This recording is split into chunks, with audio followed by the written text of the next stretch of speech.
Every day, we strive to do more and be the best versions of ourselves. It's not an easy task, but success is available for each of us. Welcome to the Swag University podcast, where each week we explore insightful messages, strategies, and tips to help you level up in life. Your host, Dr. Phildra Swagger, creative strategist and mindset coach, will empower you with the tools you need to create the life and business you desire, while providing inspirational insights to the woman who wants to see her destiny manifested daily. So now, let's level up with Dr. Swag.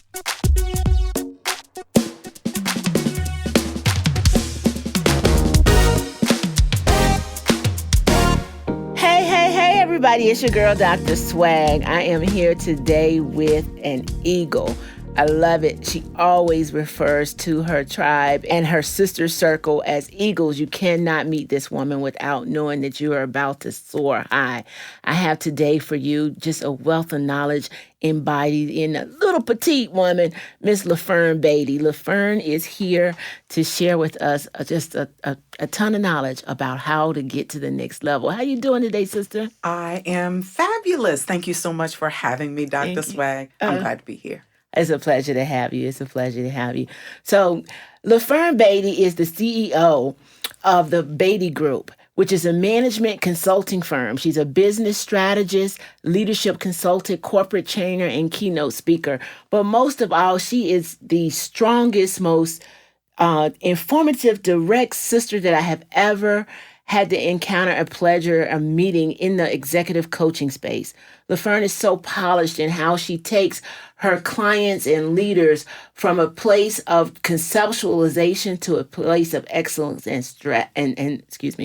from a place of conceptualization to a level of excellence that really impacts their business on all levels. She today will talk about the compelling strategies that she uses to help clients really have a high impact on their organizations in terms of profit, practices, and solutions. I like to call it the reimagine who, what, when, and why, but Fern refers to it as the compelling strategies. Yes. So, sister, will you please talk to us today, help my audience understand how to move from conceptualization to excellence? You know, it's interesting because I engage with a lot of leaders and organizations, and some very large corporations, some emerging business owners just getting started. Right. And what I love about strategy is that it's the lifeblood. Right. It's what keeps the revenue flowing, the business coming, the relationships developing. That's what I love about strategy. It's the foundation for everything that you build in the business. And we spend a lot of time working there with clients. That's why I think the most effective leaders have clear and compelling strategies that influence other people to follow them. That is so true because, you know, a lot of times I work mostly with small businesses and individuals right now who have a good idea, and a good idea does not make a business. And I try to help them understand the missing piece is the strategy. How do you take that idea to a path that you can follow? I think you call it practical insights and impact. And it's just so important to really understand strategy. So let's do this. Let's talk a little bit about how individuals, because I think that is most of my audience, individuals who are really trying to develop that idea to become a business or a large corporation, and how does strategy look different for an individual who is a solopreneur, Right. as opposed to I'm already a brick and mortar kind of space. Right. There is no difference. The only difference is scale. So whether I'm looking to make $100,000 or earn $100 million, there are what we call the 5 key components of a compelling strategy. So you look at what you do well, what your strengths are. Understand how you can leverage those strengths in order to build products or build services. Then we look at challenges. I like looking at challenges in conjunction with the next piece, which is options and opportunities, because every challenge presents an option or an opportunity, and no is an option. The next part of that, once you get from strategy, from your strengths to your challenges to your options and opportunities, is look at results. What is it that you anticipate will happen that you can measure that says keep doing it, tweak it, or maybe we'll change direction? And then the last piece of that is effectiveness. You can do a lot, but say, for example, I have 3 new products I want to launch next year. I can launch all 3 at the expense of pressure on the other areas of business. So what's the effectiveness? What is the impact on the areas outside of just getting additional profit? What is the impact on the people? Is it putting a strain on them? What's the impact on you? Right. Is it inhibiting you from being able to take really good care of yourself as a business owner, which is an imperative? So those 5 components I use with clients, whether they are new and just getting started and needing to get laser focused, or with a large organization. So the only difference is scale. That's interesting. The only difference is scale. And that's something that you can overcome and grow into. Absolutely. At scale. So I guess the basis of the compelling strategies then is having a clear mission. Yes. How do you go about defining a mission? Mission is all about why you do what you do. What is it that's going to get you out of bed in the morning or have you staying up late at night on those evenings where you might have to be up late at night? What is it about why you do what you do that drives you to be in the business that you're in?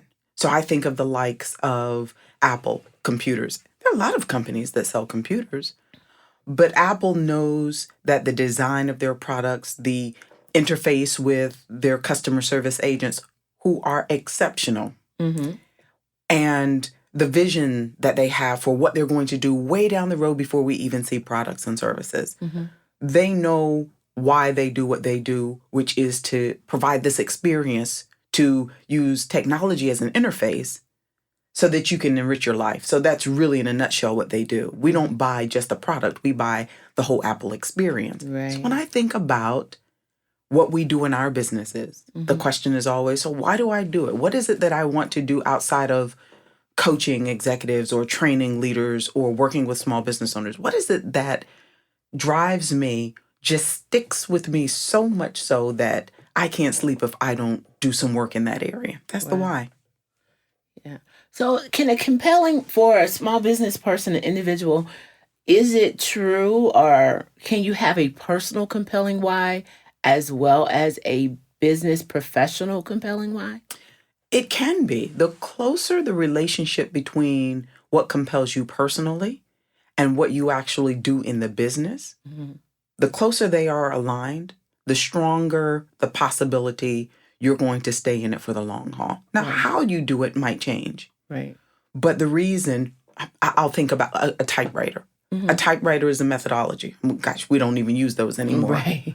But it is a means of communication. So as you evolve as a business owner, you might go from something like a typewriter to a word processor, if any of your listeners remember word processors, to computers, to what we hold in our hands anymore.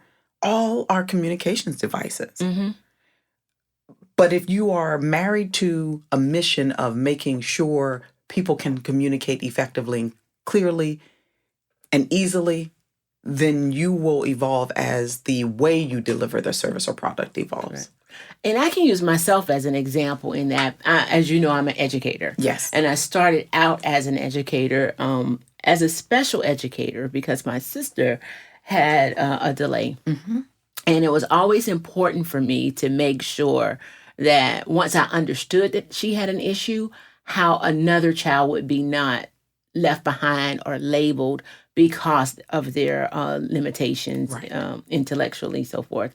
And so I've been a special educator. I started out as a special educator. And the funny thing is people would say, oh, it takes a special person to work with those kids, or it takes a special person. I was a skilled person. Right. Okay. And I learned a set of methodologies, strategies to be effective at what it is that I was committed to. And that was educating children on the margin, right? Right. From being a special educator, I advanced to a school administrator, to a school founder, to now what do I do in my full-time life is I start schools for students at risk and on the margin. So as my strategy and my toolkit developed, my mission stretched. Right. I could see Right. further and I could do more, have more impact. And so I say that to say, I think that as you say, we get clear in our why. We get clear in our scale. We get clear in our reach. We become more effective in terms of our products, delivery, services, and impact. Absolutely. And you have a heart for what you do. There is a connection there, which is different from someone who says, I want to get into it for the money. And there's nothing wrong with doing something for the money. Oh, not That's at all. a choice. We all want to make money. So let's be clear. I'm an educator, but you need to make sure that you can handle the invoice. Absolutely.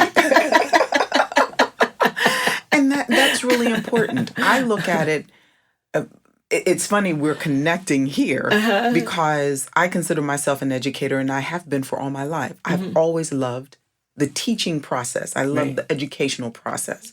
Being able to help others bring out the best of what they have. Yeah, I witnessed your skills. So to me, it is an evolution. I started there. I thought I would be a school teacher. And I'd have the baby dolls lined up and the kids in the neighborhood sitting there looking bored, but they had to sit because I was teaching. Right. But I look back at that, and early on, I knew where my heart was. Now, I didn't immediately recognize that as a kid, but when I go back to what really pulled me, it's being able to help people go through that process. So fast forward to now, I do the same thing, just in a different space, because I know the impact of seeing individuals pull out the best of what they have and being able to use that. Yeah. That's important. You talk a little bit about tactical execution in doing that. Break that concept down a little bit so people can understand it in chunks. Absolutely. Tactical execution is what you do day to day to fulfill the vision. That's it. So if I look at mission being why, that's why I do what I do. Vision is at some future point, this is how I will look as part of this business. This is what the business will be. It's a big way out there, often very uncomfortable prospect, but that's the vision. Strategy is the roadmap. Here's where we're trying to go. Tactical execution says, let's get in the car and start driving. It's the step by step, day by day, week by week that gets you to, again, if you want $10,000 in revenue a month, well, you got to earn $1,000 first. So what is it you're going to do to earn the $1,000? Right. And that's what tactics help you do. And you can tweak those, change direction really quickly when you have tactical execution in mind. But that's the end result. That's the back part. Okay. What you do, then you measure it. Tweak, do it again. And see how it compares to the strategy, the roadmap. Because you can revise it. I think sometimes people stay on the same road too long. I don't know if you've ever been to Hawaii. Have you heard Yes. the road to Hana? Yes. That is one long, winding road that eventually you're going to get there. Right. But you're going to have a beautiful scenery Yeah. and some bumps and some twists and some turns.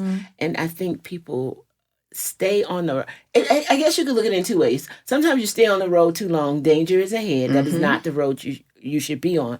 But if you can persevere through that journey, then you get to the beauty of it. Absolutely. Yeah. Yeah. Kind of.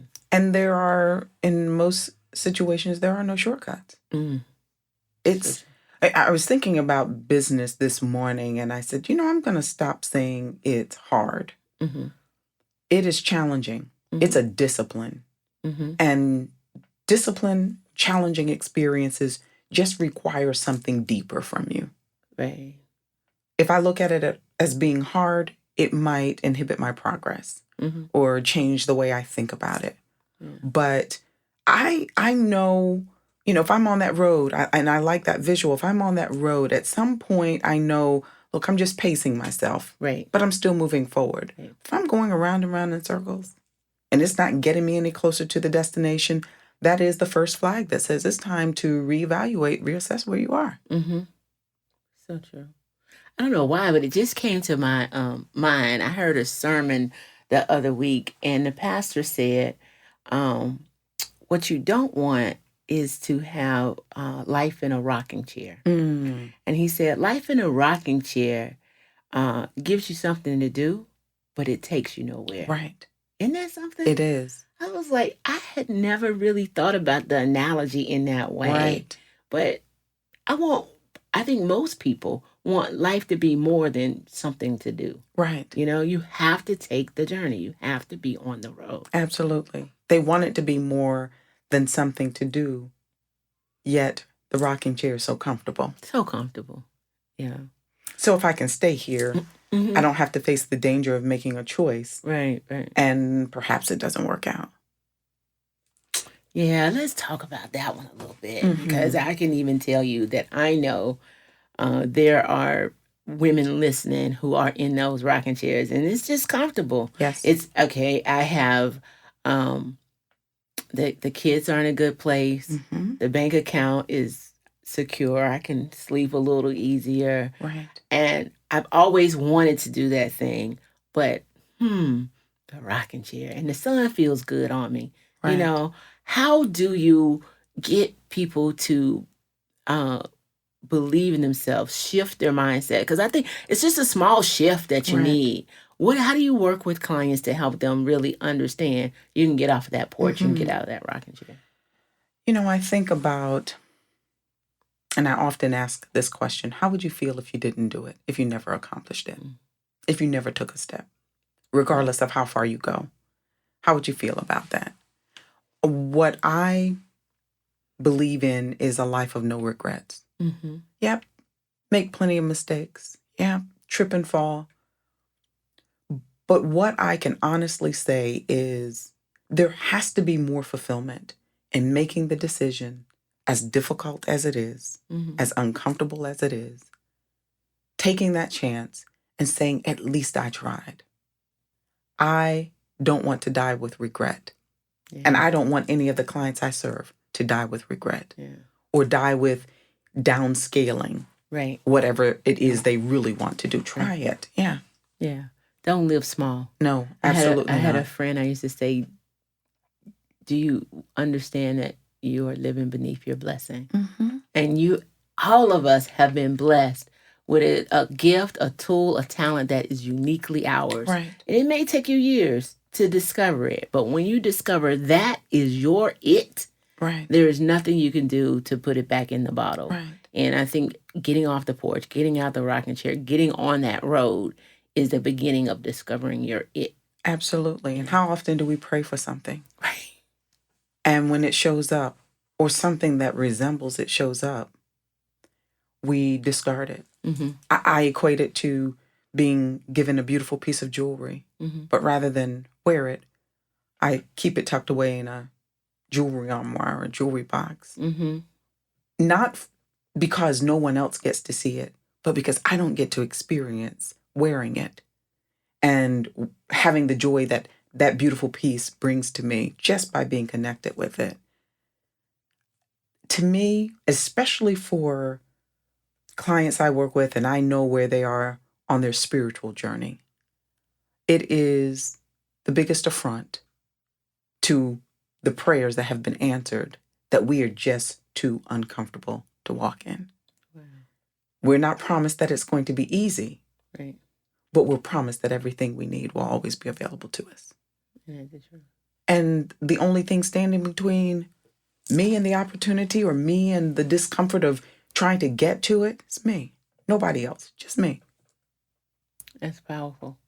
And that is so powerful, because all things work together. Huh. And all includes the good and the bad. That's right. But they work together for the good. That's right. And you have to remember that. Yeah. You have to remember that, because Fern, that's so powerful. That will keep you on the porch. Yeah. If you don't remember that, That's you right. will not step into the space of your excellence. Right. Oh, look. If you guys were in the room, you could see me like, oh, girl, I'm full. When you are speaking with someone who is greatness and excellence. And I want you guys to really gather this. Fern, I had the pleasure of participating in a coaching training that she led. And she was just so powerful throughout the whole week, throughout the experience, in terms of just the small gems she would share, just illuminated the room, to be quite honest. It felt small when she shared it because it's just so clear of what her knowledge base is and her wisdom and her experience, and how God has just brought all of that together in this beautiful package that he calls LaFern, okay? But what I want you to be able to grasp from her is the understanding that each of us can reach our success and reach our excellence and soar, as she says, eagles. As I said, she acknowledges everyone as hello eagles, because of the strategy and the work that she does. And so, and speaking with her on the, as I said, the re-envision who, what, when, where, and how, she's talking about the mission, the vision, the strategy, the tactical execution of your plan. But to first get clear on that plan, right? Be very clear. So being clear on your plan really helps you get to that last piece of the compelling strategy. And that's really evaluation. Right. Talk a little bit about what evaluation looks like, because I think I just read this book, Profit First. And the whole principle is that people in business owners will say, well, there's money in the bank. Right. Well, money in the bank does not always equate to having a profitable business. Right. So there are other measures and indicators that you need to use in order to really measure your effectiveness. Can you talk a little bit about what that looks like, or what else can be poured into your measures of effectiveness? There's so many different ways to measure what's effective in a business. For example, one of the first thoughts I have is when I first started my business in 2005, and I was working full time and transitioning out over a 3-year period. There were some tasks and services that I could provide, but I had to ask myself, is it really what I want to do? And so evaluating whether your revenue source is what you really want to do, or is it perhaps what you're doing right now until you can do more of what you want to do, which is a smart strategy for some. When I look at effectiveness, I look at the people who are around us, the people who work with us, the ones who started out with us. And sometimes we evolve beyond where those individuals are capable of traveling with us. Doesn't diminish the value. All it says is I'm in a different space. I need different support. I need different resources. So are the people around you still working well for you? Showing up at events, networking, building relationships. What are you getting as a result of showing up other than visibility? Right. And sometimes visibility is needed to get people familiar with what you do. But are you showing up for the sake of being somewhere? Or are you showing up with a clear plan in mind? This is where my target market is. These are where my strongest connectors are. These are people who can communicate with other folks because of their outreach about what I'm doing and how it can be valuable to them. Is that working? Is it really effective? Yeah, you might get a list. You might build a list. But is the list converting to revenue? Are you being asked to come back repeatedly to clients? Or are you always having to go find new clients? Is it effective? How can you build that repeat business? And it might be as simple as asking for it, offering them an extension of the services you've provided before. So there are a lot of different ways, depending on what you do, that can define how effective you are in that space. And it's not necessarily how quickly your business grows or how much money you make, but the strength of relationships is a really strong indicator of how effective you are. The clarity with which other people can talk about who you are, what you do, and how you serve is a measure of effectiveness. If they're still unclear and they're not describing your business the way you want them to, maybe you need to educate them differently so that they can be more effective in their communication. That's a wonderful tip. Because, again, that goes back to whether or not you are embodying and implementing the mission that you started out with. And that, I guess that's really the loop, because you're going to continue through that cycle right? I evaluated, and I evaluated against the mission. Right. Okay, so if the mission is to serve, am I serving or am I gathering a list, right? Right. And then evaluate from there, reinvent, evaluate, reinvent. Reinvent, tweak it. And sometimes you say, that's not going to work for me. When I first started business, I thought that the bulk of my clients would be small business clients. That's how I wanted to start. But my experience was the corporate space.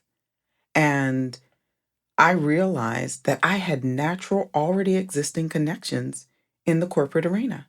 Why not leverage them so that I could build the capacity to be able to serve small business owners? Mm-hmm. And honestly, I like the balance of being able to do both. Mm-hmm. So why not stay on top of what's happening in organizations that have the revenue and the resources to be able to grow in those areas and then bring that back to the small business owners? If I disconnect from that, how much value am I really delivering? Because now I've lost track of what's really happening unless I'm out studying, researching, but working with those large clients is the best classroom I've ever been in.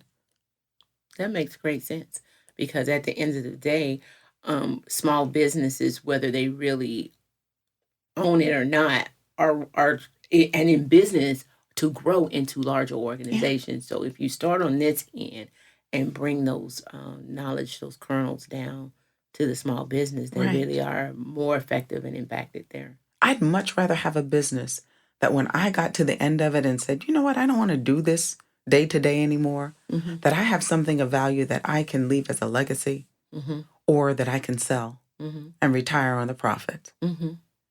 Rather than just when I'm done, the business is done. Right. But that takes a really clear strategy, really clear roadmap. Yeah. Yeah, because I read somewhere else. I'm always reading because, I'm working in this space now. Do you work for your business or does your business work for you? Right. And that's really, I think that's probably the most powerful measure of effectiveness because I want to be a business owner, but I don't want to be an employee that I am working in the business all the time. I understand, that I have to put in my level of grind, so to speak. But at the same time, there should be some revenue in that business that is regenerating itself. Absolutely. That is important. Okay, good deal.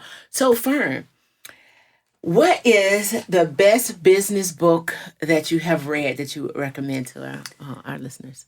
I am a strong proponent of effective leadership. Okay. So the best book that helped me become a more effective leader was actually Nelson Mandela's autobiography. Really? Long Walk to Freedom. Yeah. It was not written to be a business book, but it is a portrait into one of the most effective leaders we've known. One of my biggest takeaways was, regardless of how many times people try to elevate him alone and separate from the other leaders who were part of the cause, that he never took credit and from an honest place, not just saying it because it sounded good, but from an honest place, never took credit for being in a position to become the president of South Africa. He always took into consideration the people who were around him, who lost their lives, who risked their lives, who were part of his family. I read that book on a transatlantic cruise, which was one of the roughest Atlantic crossings I've been on.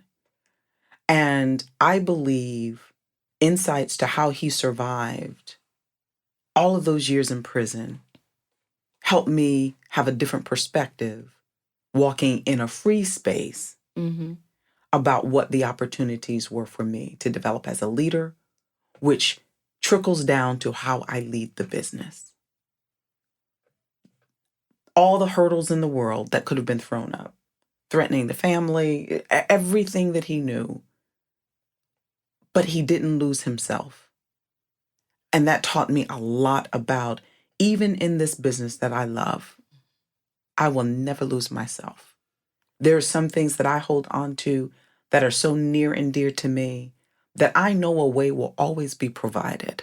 Wow. Even if it doesn't show up in the form of the business that I work in right now. And I'm grateful for that business.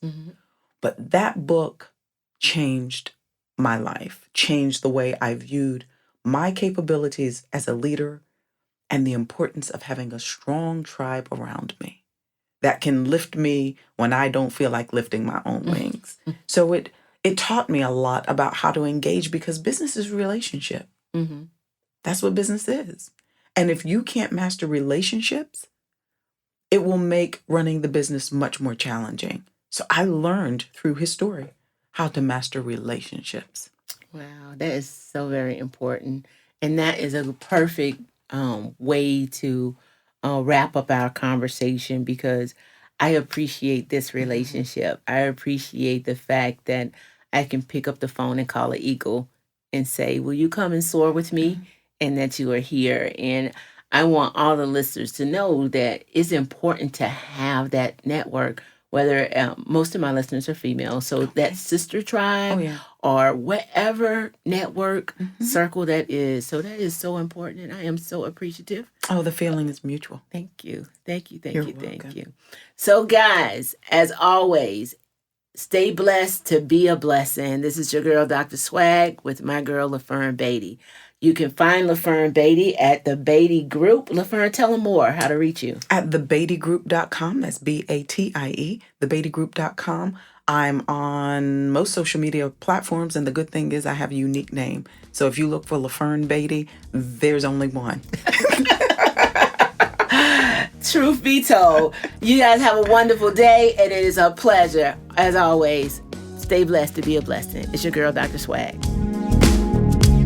Glad you joined our conversation. For more Swag University episodes, subscribe on iTunes and help us level up by leaving a 5-star review. For more information and free resources, visit our website at swaguniversity.com with 2 G's. That's SWAGG University.com. Also, follow us on Facebook, Instagram, and Twitter to keep the conversation going. Until next time, we hope this episode has inspired you to manifest your destiny and level up today.